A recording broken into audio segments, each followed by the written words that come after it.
Hey, it's Matt, and as you can see behind me, there's a lot of snow on the ground, and in the upper Midwest, or I guess the middle Midwest, wherever Missouri is, it's cold here.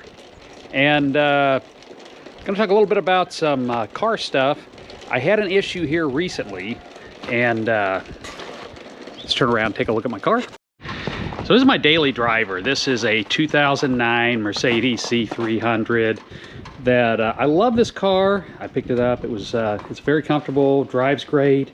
It's got the 4MATIC, which in snow and ice is incredible, but I started having issues as it got cold with cold air pouring out from right in here on my car.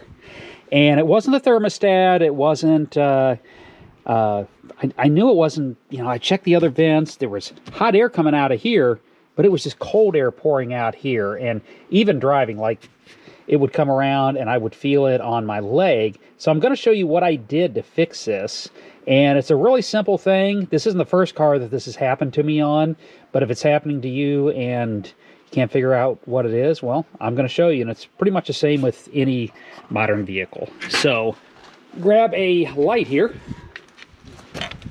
Excuse the dog toys and the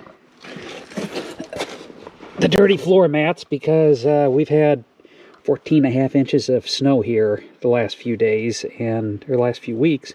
I haven't had time to clean the car like I like to, but anyway, what I did is I changed out my cabin filter back last summer. I try to change them out at least once or twice a year. And if you got a car with a cabin filter, like I said, this happened to me before. And so what I did on this one, I've got a little panel that I had to take down. And I left it down because I figured I was going to be making this video. Some cars you don't have these, but most of them you do. And so I get into where the cabin filter is. And what happened is the little door that holds this on had come loose and was down maybe about 2 inches, and the cabin filter was sticking out. So when the air comes in, it goes through the cabin filter before it goes to the heater core. So with that 2-inch gap, the cold air that was coming in was just pouring right out here. It was coming out through, you could feel it coming out all in here, and it was just you know, we're talking temperatures of, it was 3 degrees, 5 degrees, and it was just brutally cold. So I got in there, put the door back in. I got hot air again. I have no cold air at all coming out. So just wanted to make this video and share it with others in case you're running into the same issue. Something to definitely check and see.